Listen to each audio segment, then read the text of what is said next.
eto ang sasabihin ko ha. Opo. Tingin ko lang naman, eto ay aking opinion ha, hindi to fact. Tingin ko bakit natataranta silang ituloy yung impeachment na hinain nila. Baka mabuksan uli. Hindi yung nga. Mga problema nila. Hindi natin alam yun. Okay. Oo, pero kaya natataranta silang ituloy yung impeachment. Kasi baka sa February 6, 2026, di ba sabi ng Korte Suprema, February 6 na lang muna kayo mag-file. Okay. Baka pagdating ng February 6, 2026, hindi na sila makaraise ng pondo mula sa public money pangsuhol doon sa mga kongresista na pipirma. Kasi ang dami nang nakabantay. Nandyan si Ping Lacson. Binuking na sila ni Toby Tiangco na it's not about accountability. It's about money. Yeah. Mga project, ginawa nilang leverage. Pag hindi kayo pumirma, yung mga nakahold na proyekto nyo, hindi re-release. Di ba? Pagkatapos, nag-expose na si Congressman Ungab tungkol dun sa mga violation ng 14 laws, including yung Universal Health Act na hindi binibigay sa PhilHealth, dinediretso sa mga unprogrammed. Pati yung mga foreign funded, dinediretso sa unprogrammed. Wala na. Yung foreign funded, may specific na proyekto yun And budget. Then nagdemanda na si Vic Rodriguez sa Korte Suprema para usisain yan. Nagdemanda kami sa Ombudsman. Baka hindi na nila ma-pull off yung ginawa nila noong taong ito na nanuhol sila para pumirma lahat ng mga kongresista. Plus, yung lame duck factor na patapos na ang term ni Pangulong Marcos, lame duck na. Hindi na ganun kalakas kasi patapos na Ganun talaga Natural yan sa politika. So yun ang problema. Kaya natataranta sila, baka hindi na nila ma-repeat performance. Masyado ng maraming ginastos. Ipit na. Ipit na. Ipit na. Yan ang problema. Kaya mga kasama, understandable kung bakit nagkukumahog sila ngayon na maituloy ito. Unfortunately for them, na naig ang rule of law sa Supreme Court at sa Senado. Kaya, kailan na lang kayo. Eliminate themselves. Sino naman playing lawyer? Si Monday na Monday, sir. Fake na naman. Kasi kita mo, si Tito Soto, hindi daw unanimous. Kasi may dalawa daw, hindi bumoto. Ano ba yun? Kasi yung isa nag-abstain, yung isa ay wala, di ba? On leave. Sir, unanimous kasi tinitignan po ang unanimity doon sa mga nag-participate at bumoto, hindi sa kabuuan ng membership ng Supreme Court. In fact, ang rules ng Supreme Court, kapag hindi ka nag-participate, hindi ka makakaboto. Correct. So, majority lamang para manalo noong those who participated in the deliberations and who voted. Yan. Pag lahat na nag-participate at bumoto, iisa lamang ang boto, either for or against, unanimous po yun. Kapag walang dissenting opinion, unanimous po yun, mga sir. Yun. Parang yung Ong versus Senate na naipanalo ko sa Supreme Court, unanimous po yun. Yun po ang mga ganon, ang unanimous. Ay, nako, ng tete. Baka version nila yon. Gustong mag-abogado Buti pa si Kwan. Kasi pag gusto mo mag-abogado at hindi ka naman abogado, nagkakamali ka. Yung mga abogado nga nagkakamali pa. Minsan ako, nagkakamali rin ako. Inaamin ko. Si Teddy Te, laging mali. Kaso, ang problema kay Teddy Te, pagka nagkakamali siya, patay yung kliyente. Hindi maganda yung magkakamali ng deadly. At least ako, medyo, pag nagkakamali ka, nagmumulta, ganon, Yes, sila namamatay. Si Jess Falsis, lumalabas. Lumalabas na kahiya-hiya. Kayo kasi may likay sa win-win solution. Yun. Nagkakamali rin tayo. May mga natalo rin tayo. Inaamin naman natin. Hindi naman tayo katulad ng Rizon Tiveros na napakagaling. Siya lang ang magaling.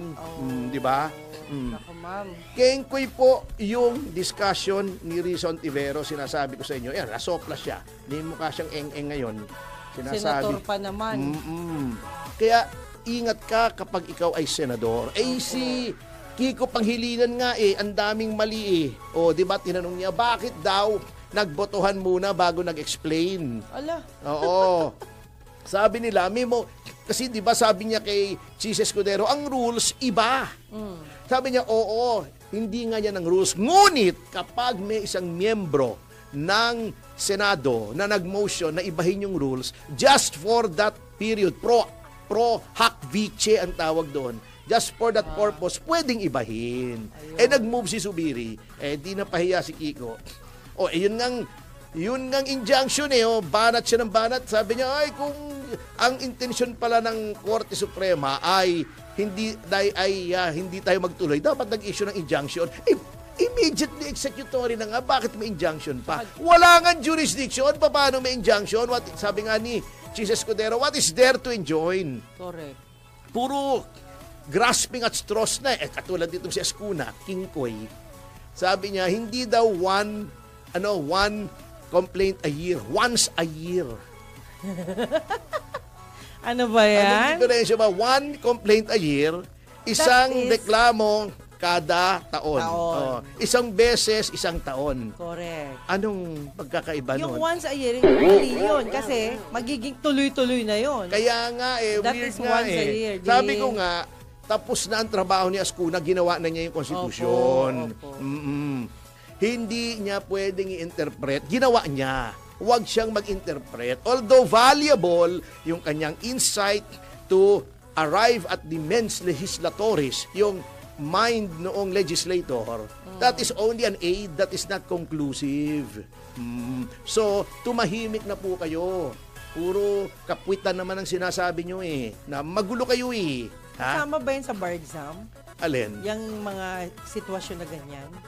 Hindi ko alam yung ibang bar kasi isang beses lang naman ako nagbar Nilalagay po nila. Hindi naman ako katulad ng isang taga-Liberal Party, 3 beses nagbar bago pang-4 pumas Kala ko sasagot mo sa akin.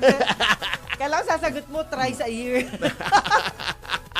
Ay, nako, yung sinasabi nga ni Tito Soto na hindi daw unanimous. Ito ang sagot ko doon sa sinabi ni Senator Tito Soto na hindi unanimous yung desisyon ng Korte Suprema. Sige nga po, ito sagot ko. mo. Achache! Ano ba yun? Kala ko mahaba. Joke yun Joke yun! Opo, Achache! tama. Achache! Achache! Ay, nako, attorney. Uy, attorney, nakakalungkot na balita. Ano yun? Yung tungkol dun sa, sa dolphin. Akala ko nakakalungkot na balita. Naging ombudsman si Boying Remulla. Yun, nakakalungkot talaga. Tanggal nga yung pangalan niya, di ba? Oo, kasi may kaso siya. At nararapat naman. Disqualify siya. Pero alam mo, phrase Senate Republic talaga tong si Boying. Dinisqualify na siya. Aha. Gusto pa niyang ituloy. Oo. Paano yan? Sabi niya kasi, disqualified kung ikaw may kaso. Di ba? Sabi niya, hindi, madidismiss na naman yan madidismiss pa lang Hindi ba siya nahihiya actually kung siya ay may pakiramdam at may delicacy siya, may delikadesa. Mararamdaman niya na ayaw sa kanya kasi hindi po nagkakaroon ng ombudsman na politiko. Napakaraming conflict of interest. Naging gabinete ka ng Pangulo, paano may didemanda ang Pangulo pagkatapos ng kanyang term? Correct. O ang kapatid mo, politiko, may mga kapartido ka sa Cavite Province, o nanilbihan ka sa Marcos administration, paano mo didemanda yung mga dating kasama mo sa gabinete? Napakarami niyang conflict of interest. Pagkatapos, mag-ombudsman ka, walang ombudsman na dating politiko. Tignan nyo ang listahan, i-fact check nyo ako. Hindi naman ako si Risa na puro fake news Totoo po yung sinasabi ko. Umpisa natin sa unang ombudsman, mga retired na mahistrado. May isa, dating miyembro ng gabinete ni Pangulong Gloria Macapagal Arroyo, inimpeach nga Kasi sabi nila, delikado yan. Gusto pa ba niya i-impeach siya pag nag-iba ang ihip ng hangin? Hindi mas kahiya-hiya siya. Relax ka na lang. Naging gabinete ka na. Tapusin mo na lang na yung less than 3 years. Maghasik ka na lang ng lagim hanggang gusto mo. Wag naman. Kasi puro pag-aasik ng lagim Ito namang university, yung UP, yung University of the Philippines, pero ngayon, ang ibig sabihin na ng UP, University of Puet. Hindi kasi, kita mo, ang binigyan ng award si Bersamin at si Remulla. Yung mga taong lumalabag sa konstitusyon, bago, pagka yung Korte Suprema, ang bilis-bilis nilang sitahin na mali daw, lumalabag daw sa konstitusyon. Etong dalawa, nag-rendition kay Pangulong Duterte.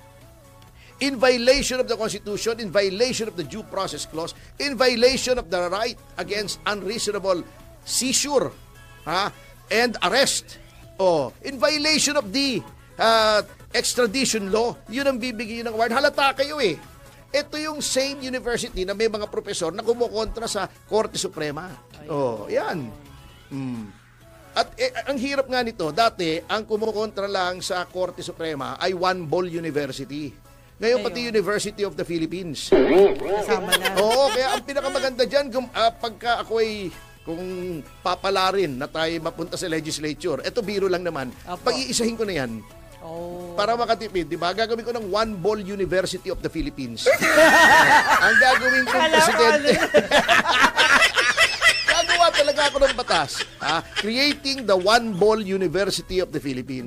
Ang presidente ng university, si Tito Soto. Yan. Lahat ng mga kengkoy, ituro nyo na. Yung mga hindi unanimous, yung 13, yung League of Cities, na-reverse ng unanimously, yung kailangan may injunction. Ayan ang mga profesor dyan. Si Bam Aquino, si Kiko Panghilinan, si Son Tiveros, yan. Sino pang mga profesor dyan?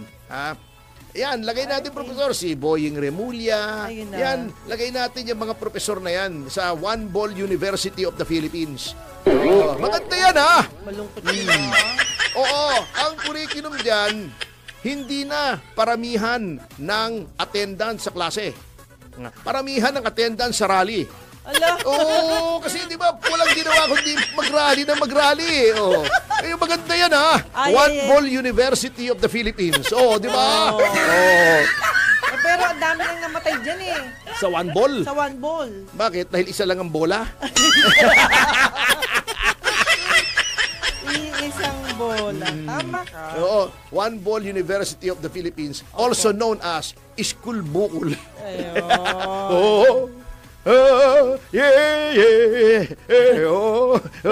School Bukol. Kayang-kaya. Pwede ka na mag-concert. Kung natatandaan ko yung School Bukol, may klase sila ron. Tinanong, what is a crime against honor? Sabi nila, pagka sinaktan mo si Ron na honor, crime against honor. Honor. Galing.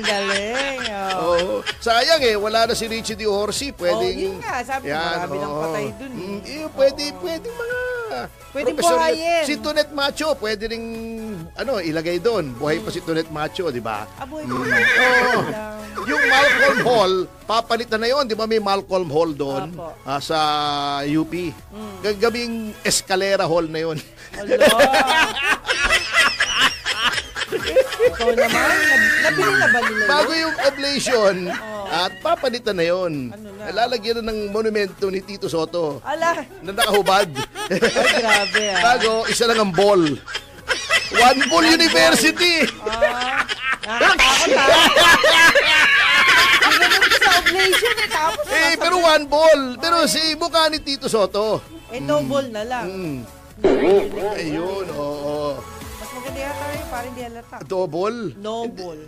Ganun ba? Walang ball. Bago, ang official drink nila, Pepsi. Uy! Yan! Lagot ka! Ito! Sobra ka!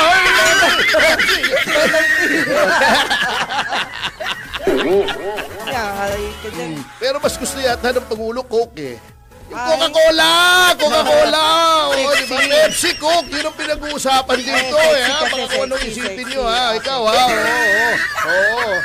Ikaw sobra ka